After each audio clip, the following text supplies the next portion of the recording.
नमस्ते दोस्तों, मैं इष्ट ज्योति आज की बात में आप सबका स्वागत करती हूँ। आइए आज की बात कर लेते हैं। आज बड़ा ही अच्छा दिन है, बुधवार का दिन है। बुधवार के दिन गणपति जी को ध्याइए और ओम गण गणपते नमः ऐसा जाप कीजिए। उनके मंदिर जाइए तो आपका दिन सफल होगा। हम वास्तु से शुरू करती हूँ, फिर आज की खास बात ले लेंगे और कृष्ण कथा में थोड़े से ज्ञान की बातें करेंगे, तो अंत तक बने रहिए और लाभ उठाइए।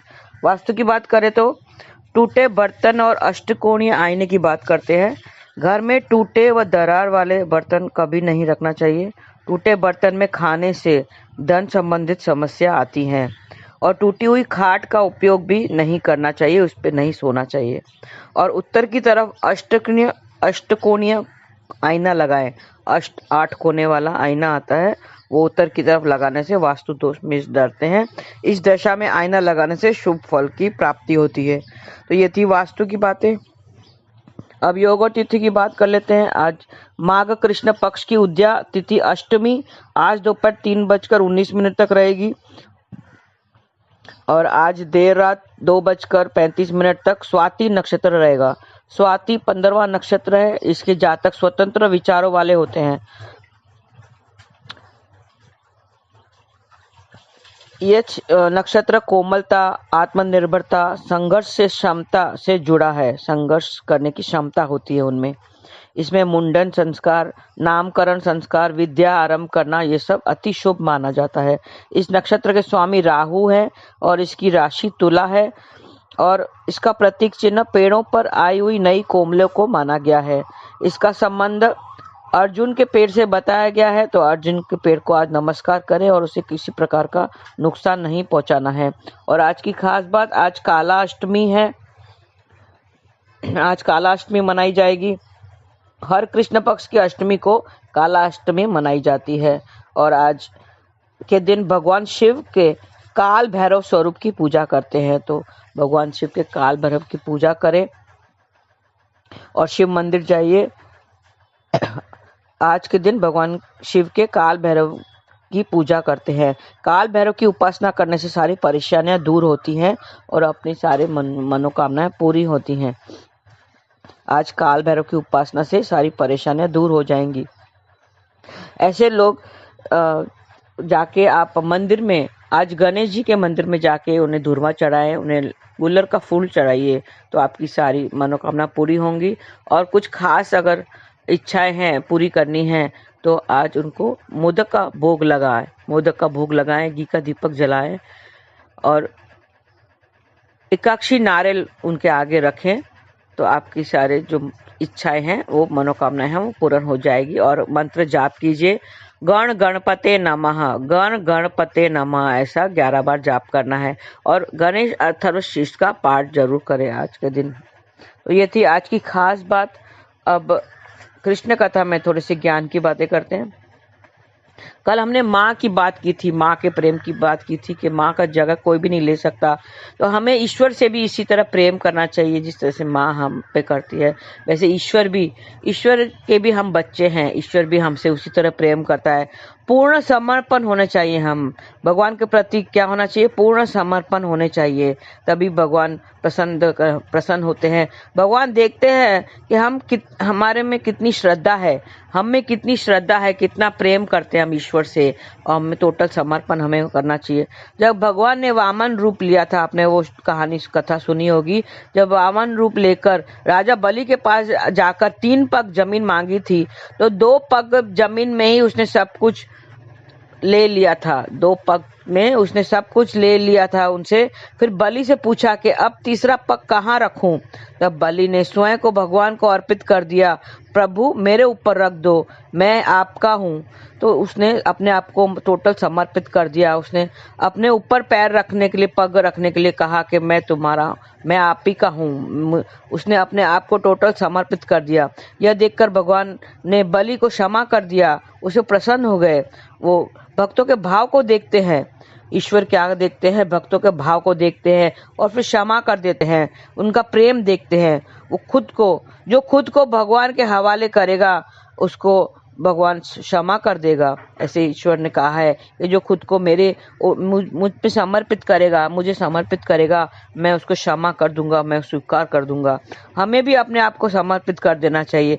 भगवान तो कहते हैं, कल मैंने बताया था कि चाहे तो तुलसी के पत्र, फल फूल और जल, ये खाली सिर्फ चीजें अर्पित करेंगे प्रेम और श्रद्धा के साथ। जो कुछ ये पत्र, फल फूल, जल अर्पित करता है तो वो उससे स्वीकारता है, उससे स्वीकार लेता है। उसे और कुछ नहीं चाहिए, खाली प्रेम और श्रद्धा से अगर वो अर्पित करता है तो उससे स्वीकार लेता है।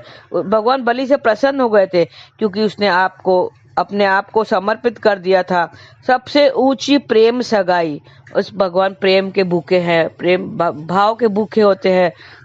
वो है ना, सबसे ऊंची प्रेम सगाई। प्रेमवश अर्जुन का रथ हाक्यो, भूल गई ठकुराई। उसने प्रेमवश होकर, भगवान ने अर्जुन का रथ चलाया, उस समय वो सब भूल गए और सारथी बन गए। आज पूरी दुनिया चलाने वाला, पूरी ब्रह्मांड को चलाने वाला, हर जीव को चलाने वाला आज अर्जुन का रथ चला रहा है।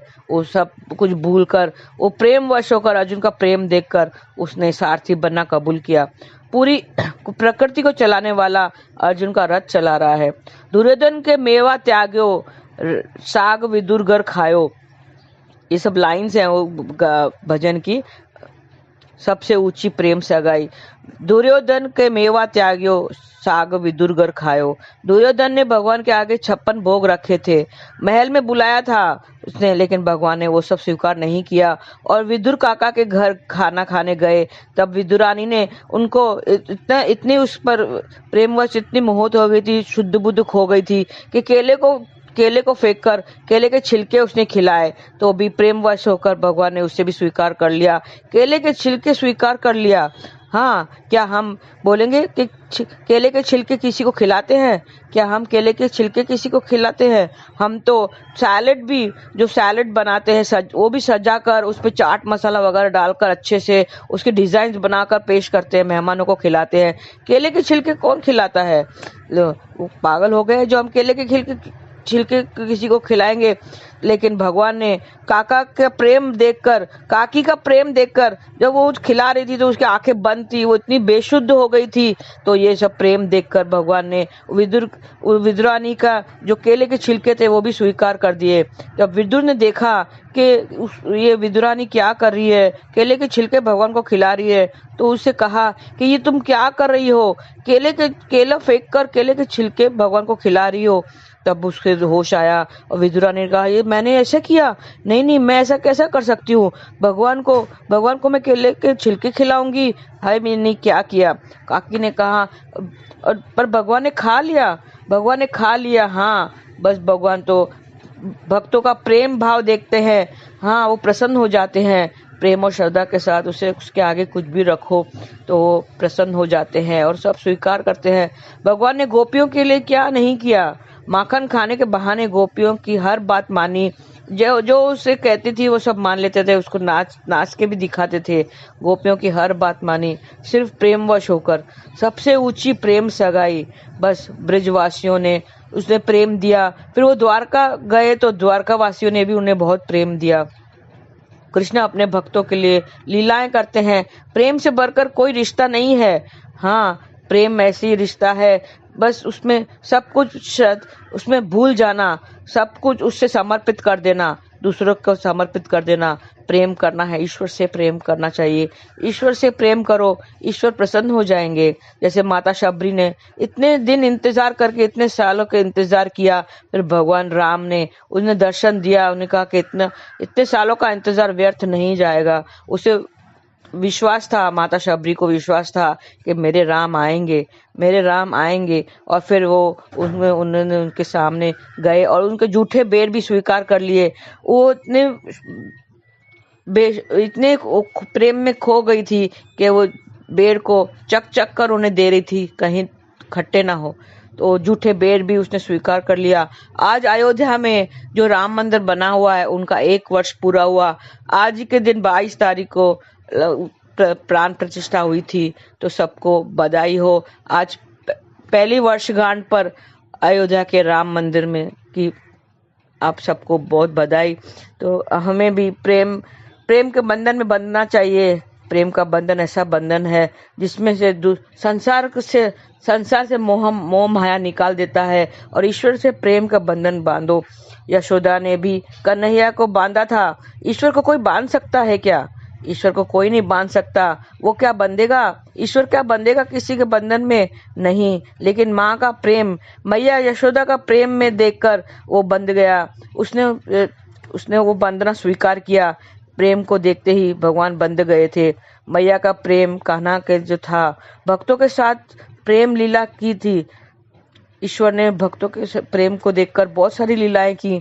माँ के लिए उसका बच्चा कितना लाडला होता है, एक माँ के लिए उसका बच्चा कितना लाडला होता है, वैसे ही हम भी ईश्वर के बच्चे हैं। ईश्वर भी हमें वैसे ही प्रेम करता है। वो सबका देखभाल करता है, सबको प्रेम करता है। हमें भी प्रेम करना चाहिए। ईश्वर से प्रेम करें तो ईश्वर से करना चाहिए। वो भजन सुना है, सबसे ऊंची प्रेम सगाई, सबसे ऊंची प्रेम सगाई। दुर्योधन के मेवा त्याग्यो, साग विदुर घर खाई। सबसे ऊंची प्रेम सगाई। झूठे फल शबरी के खाए, झूठे फल शबरी के खाए। बहुविधि स्वाद बताई, सबसे ऊंची प्रेम सगाई। राजसूय यज्ञ युधिष्ठिर की ना, ताम झूठ उठाई। सबसे ऊंची प्रेम सगाई। प्रेम के बस पारत रत हाक्यो, प्रेम के बस पारत रथ हाक्यो। भूल गए ठकुराई, सबसे ऊंची प्रेम सगाई। ऐसी प्रीत बड़ी वृंदावन, ऐसी प्रीत बड़ी वृंदावन। गोपियन नाच नचाई, सबसे ऊंची प्रेम सगाई। प्रेम के बस नृप सेवा कीना, प्रेम के बस नृप सेवा कीना। आप बने हरि नाई, सबसे ऊंची प्रेम सगाई। बस ये जो प्रेम का बंधन है वही सबसे ऊंचा बंधन है। ईश्वर के साथ प्रेम लगाना चाहिए।